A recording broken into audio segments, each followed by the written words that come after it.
Dans cette affaire, jugée par la Cour de cassation le 29 septembre 2015, un expert comptable avait été chargé par son client d'établir les fiches de paie et les déclarations sociales de négociateurs immobiliers. Un redressement URSSAF avait été notifié car une déduction forfaitaire de 30% pour frais professionnels avait été pratiquée sur l'assiette des cotisations sans recueillir préalablement l'accord des salariés.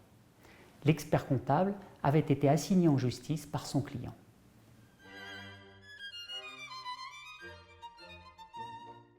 La Cour d'appel avait rejeté la demande, mais son arrêt est censuré par la Cour de cassation.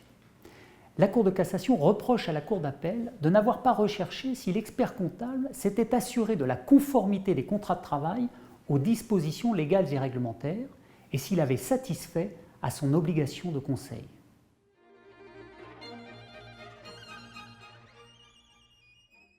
Deux leçons peuvent être tirées de cette décision. La première, c'est que le devoir de conseil de l'expert comptable s'étend au-delà des strictes limites de sa mission.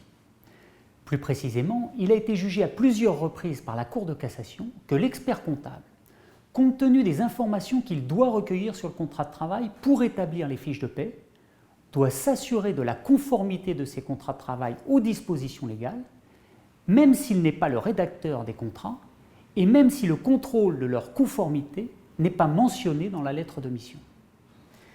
La seconde leçon à tirer, c'est que lorsque l'expert comptable a décelé une non-conformité, il doit mettre en garde son client sur les conséquences de l'anomalie constatée. Et surtout, c'est à lui de démontrer qu'il a rempli son devoir de conseil. Pour cela, il est impératif qu'il conserve à son dossier de travail une preuve écrite de sa mise en garde qui, sinon, sera réputée inexistante.